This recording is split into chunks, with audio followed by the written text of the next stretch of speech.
मालपुरा कस्बे में दिनेश नाम का एक मुफलिस नौजवान रहता था। वो लकड़ी का कारीगर था और उसी में मस्त रहता था। उसी कस्बे में एक निहायत दौलतमंद जमींदार भी रहता था। उसका भी दिनेश की उम्र का एक फर्जंद था। उसका नाम तरुण था। तरुण के अपने वालिद के पैसों का बहुत गुरूर था और वो अक्सर हवाई जहाज में बैठकर नई नई जगहों की सैर करने का शौकीन था। वो जब किसी नई जगह की सैर करके कस्बे में लौटता था तो कस्बे वालों के आगे शेखी बघारने लगता था। एक रोज तरुण अपनी कार रोककर कस्बे वालों से बात करता है। आधा बर्ज है छोटे जमींदार, कहाँ घूम कर आए हैं? जहाँ दौलतमंद लोगों को घूमना चाहिए। हवाई जहाज में बैठकर बादलों की सैर करके आया हूँ। कभी देखा है तुमने हवाई जहाज?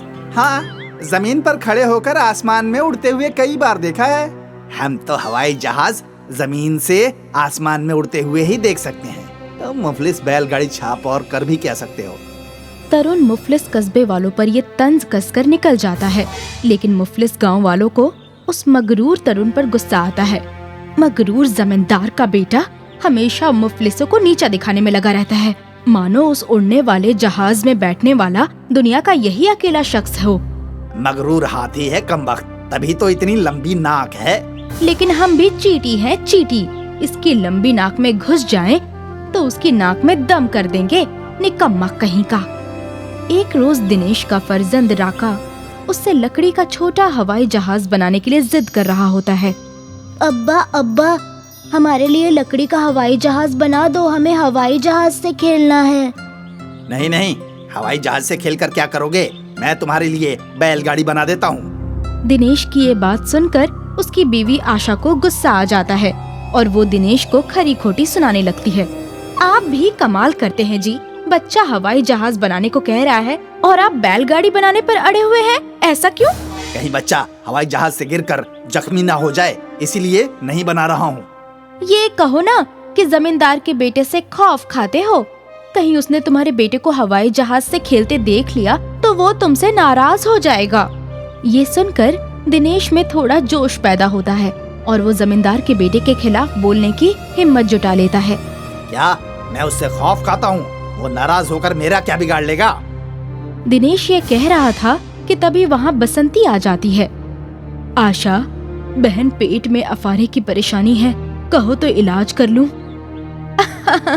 कर लो बसंती बहन।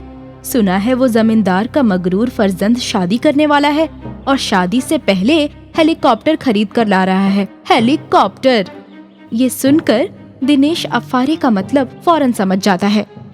ये हेलीकॉप्टर क्या होता है? ये बेवकूफ हेलीकॉप्टर को हेलीकॉप्टर कह रही है। हेलीकॉप्टर छोटा हवाई जहाज होता है। ये सुनकर आशा फिर से दिनेश पर तंज मारते हुए कहती है, वो दौलतमंद बाप की औलाद है बहन। उसका बाप तो उसे असल वाली हेलीकॉप्टर दिलाने की कुबत रखता है और एक ये बाप है जो बच्चे के लिए लकड़ी का हेलीकॉप्टर भी बनाने की कुबत नहीं रखता।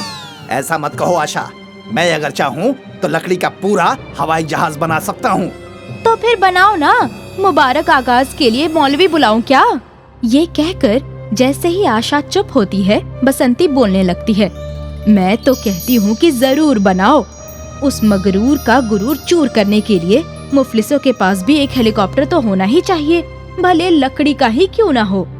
फिर जमींदार का फर्जंद कस्बे में असली हेलीकॉप्टर ले आता है और जमींदार गांव वालों को अपने घर बुलाकर समझाता है।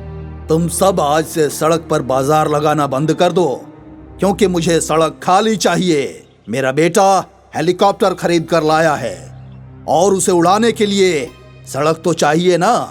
हेलीकॉप्टर ही लाया ना, कोई हवाई जहाज तो नहीं लाया जिसे उड़ाने के लिए सड़क चाहिए। तू खामोश हो जा मुफलिस, तेरी हेलीकॉप्टर खरीदने की औकात नहीं और बात करता है हवाई जहाज की। जमींदार के मगरूर फर्जंद का ये बोल सुनकर दिनेश कहता है, अगर तुझे इतना गुरूर है तो मैं लकड़ी का हवाई जहाज बनाकर तेरे इसी हेलीकॉप्टर के बगल में उड़ाकर दिखा दूंगा, फिर तो तू मान जाएगा ना। अगर तू लकड़ी का हवाई जहाज बनाकर उसे हमारे हेलीकॉप्टर के बगल में उड़ाकर दिखा देगा तो मैं अपनी हवेली और खेत तेरे नाम करके कस्बा छोड़ दूंगा। और अगर मैं ये नहीं कर सका तो मैं अपना सब कुछ तुम लोगों के हवाले कर कस्बा छोड़ दूंगा, ठीक है? दिनेश की ये बात तरुण को नागवार गुजरी और वो बोला, तुम्हें अकेले नहीं बल्कि सारे गरीबों को कस्बा छोड़कर जाना होगा। शर्त मंजूर है तो बोलो। क्यों भाई गांव वालों, मंजूर है तुम्हें? दिनेश पहुंचा हुआ खिलाड़ी था और ऊपर से कस्बे वाले जमींदार के मगरूर फर्जंद के गुरूर से भी तंग आ गए थे, इसलिए सबने बगैर सोचे ही हामी भर दी। हाँ, हम सबको आपकी शर्त मंजूर है।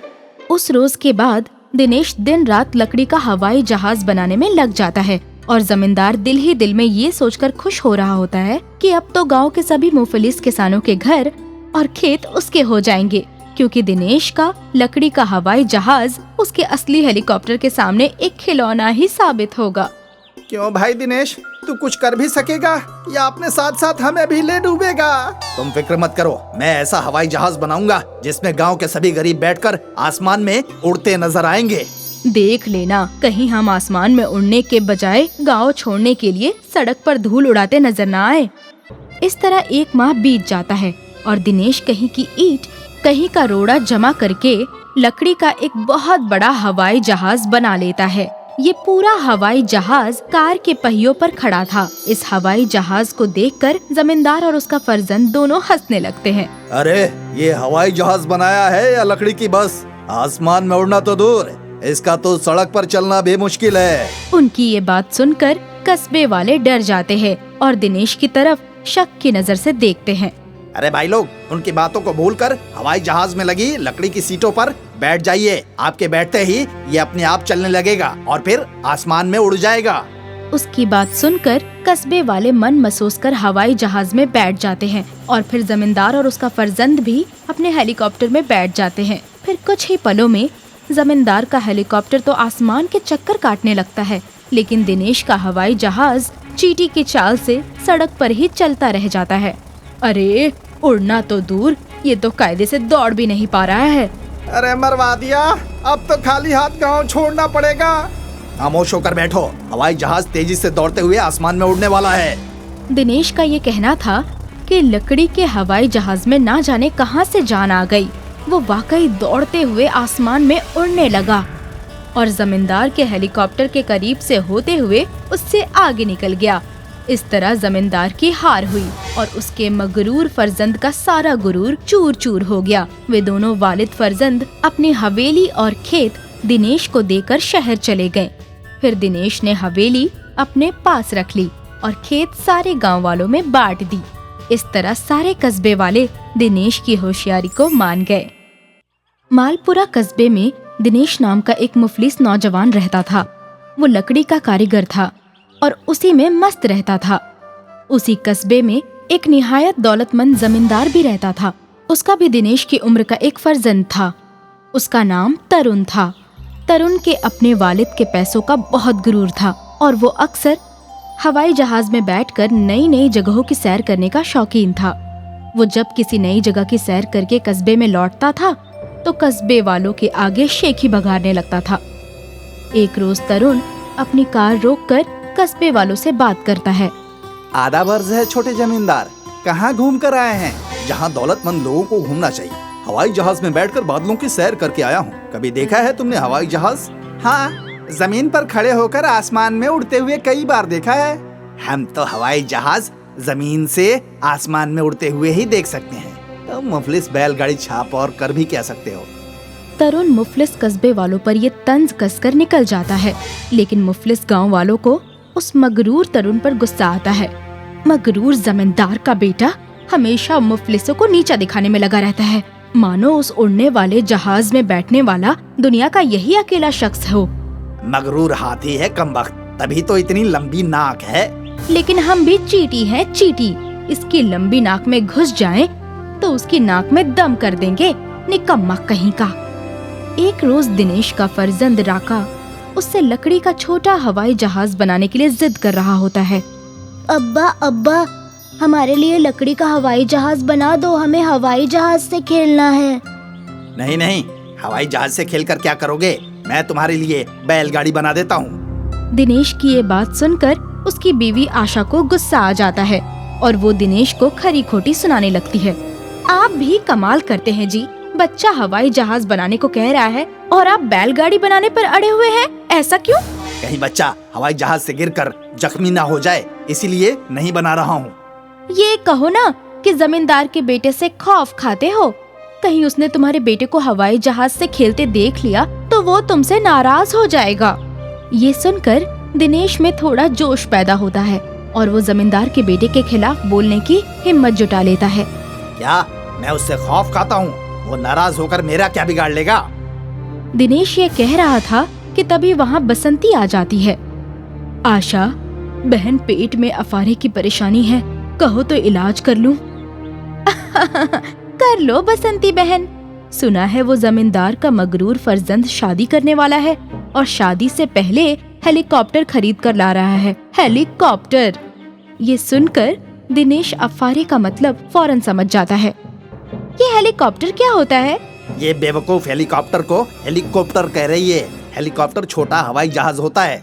ये सुनकर आशा फिर से दिनेश पर तंज मारते हुए कहती है, वो दौलतमंद बाप की औलाद है बहन। उसका बाप तो उसे असल वाली हेलीकॉप्टर दिलाने की कुबत रखता है और एक ये बाप है जो बच्चे के लिए लकड़ी का हेलीकॉप्टर भी बनाने की कुबत नहीं रखता। ऐसा मत कहो आशा, मैं अगर चाहूँ तो लकड़ी का पूरा हवाई जहाज बना सकता हूँ। तो फिर बनाओ ना, मुबारक आगाज के लिए मौलवी बुलाऊं क्या? ये कहकर जैसे ही आशा चुप होती है, बसंती बोलने लगती है, मैं तो कहती हूँ कि जरूर बनाओ। उस मगरूर का गुरूर चूर करने के लिए मुफलिसों के पास भी एक हेलीकॉप्टर तो होना ही चाहिए, भले लकड़ी का ही क्यों ना हो। फिर जमींदार का फर्जंद कस्बे में असली हेलीकॉप्टर ले आता है और जमींदार गांव वालों को अपने घर बुलाकर समझाता है, तुम सब आज से सड़क पर बाजार लगाना बंद कर दो, क्योंकि मुझे सड़क खाली चाहिए। मेरा बेटा हेलीकॉप्टर खरीद कर लाया है और उसे उड़ाने के लिए सड़क तो चाहिए ना। हेलीकॉप्टर ही लाया ना, कोई हवाई जहाज तो नहीं लाया जिसे उड़ाने के लिए सड़क चाहिए। तू खामोश हो जा मुफलिस, तेरी हेलीकॉप्टर खरीदने की औकात नहीं और बात करता है हवाई जहाज की। जमींदार के मगरूर फर्जंद का ये बोल सुनकर दिनेश कहता है, अगर तुझे इतना गुरूर है तो मैं लकड़ी का हवाई जहाज बनाकर तेरे इसी हेलीकॉप्टर के बगल में उड़ाकर दिखा दूंगा, फिर तो तू मान जाएगा ना। अगर तू लकड़ी का हवाई जहाज बनाकर उसे हमारे हेलीकॉप्टर के बगल में उड़ाकर दिखा देगा तो मैं अपनी हवेली और खेत तेरे नाम करके कस्बा छोड़ दूंगा। और अगर मैं ये नहीं कर सका तो मैं अपना सब कुछ तुम लोगों के हवाले कर कस्बा छोड़ दूंगा, ठीक है? दिनेश की ये बात तरुण को नागवार गुजरी और वो बोला, तुम्हें अकेले नहीं बल्कि सारे गरीबों को कस्बा छोड़कर जाना होगा। शर्त मंजूर है तो बोलो। क्यों भाई गांव वालों, मंजूर है तुम्हें? दिनेश पहुंचा हुआ खिलाड़ी था और ऊपर से कस्बे वाले जमींदार के मगरूर फर्जंद की गुरूर से भी तंग आ गए थे, इसलिए सबने बगैर सोचे ही हामी भर दी। हाँ, हम सबको आपकी शर्त मंजूर है। उस रोज के बाद दिनेश दिन रात लकड़ी का हवाई जहाज बनाने में लग जाता है और जमींदार दिल ही दिल में ये सोचकर खुश हो रहा होता है कि अब तो गांव के सभी मुफलिस किसानों के घर और खेत उसके हो जाएंगे, क्योंकि दिनेश का लकड़ी का हवाई जहाज उसके असली हेलीकॉप्टर के सामने एक खिलौना ही साबित होगा। क्यों भाई दिनेश, तू कुछ कर भी सकेगा या अपने साथ साथ हमें भी ले डूबेगा? तुम फिक्र मत करो, मैं ऐसा हवाई जहाज बनाऊंगा जिसमें गांव के सभी गरीब बैठकर आसमान में उड़ते नजर आएंगे। देख लेना, कहीं हम आसमान में उड़ने के बजाय गांव छोड़ने के लिए सड़क पर धूल उड़ाते नजर न आए। इस तरह 1 माह बीत जाता है और दिनेश कहीं की ईंट कहीं का रोड़ा जमा करके लकड़ी का एक बहुत बड़ा हवाई जहाज बना लेता है। ये पूरा हवाई जहाज कार के पहियों पर खड़ा था। इस हवाई जहाज को देखकर जमींदार और उसका फर्जंद दोनों हंसने लगते हैं। अरे ये हवाई जहाज बनाया है या लकड़ी की बस? आसमान में उड़ना तो दूर, इसका तो सड़क पर चलना भी मुश्किल है। उनकी ये बात सुनकर कस्बे वाले डर जाते हैं और दिनेश की तरफ शक की नजर से देखते हैं। अरे भाई लोग, उनकी बातों को भूलकर हवाई जहाज में लगी लकड़ी की सीटों पर बैठ जाइए। आपके बैठते ही ये अपने आप चलने लगेगा और फिर आसमान में उड़ जाएगा। उसकी बात सुनकर कस्बे वाले मन मसोस कर हवाई जहाज में बैठ जाते हैं और फिर जमींदार और उसका फर्जंद भी अपने हेलीकॉप्टर में बैठ जाते हैं। फिर कुछ ही पलों में जमींदार का हेलीकॉप्टर तो आसमान के चक्कर काटने लगता है, लेकिन दिनेश का हवाई जहाज चींटी की चाल से सड़क पर ही चलता रह जाता है। अरे उड़ना तो दूर, ये तो कायदे से दौड़ भी नहीं पा रहा है। अरे मरवा दिया, अब तो खाली हाथ गांव छोड़ना पड़ेगा। खामोश होकर बैठो, हवाई जहाज तेजी से दौड़ते हुए आसमान में उड़ने वाला है। दिनेश का ये कहना था कि लकड़ी के हवाई जहाज में ना जाने कहां से जान आ गई। वो वाकई दौड़ते हुए आसमान में उड़ने लगा और जमींदार के हेलीकॉप्टर के करीब से होते हुए उससे आगे निकल गया। इस तरह जमींदार की हार हुई और उसके मगरूर फर्जंद का सारा गुरूर चूर चूर हो गया। वे दोनों वालिद फर्जंद अपनी हवेली और खेत दिनेश को देकर शहर चले गए। फिर दिनेश ने हवेली अपने पास रख ली और खेत सारे गांव वालों में बांट दी। इस तरह सारे कस्बे वाले दिनेश की होशियारी को मान गए।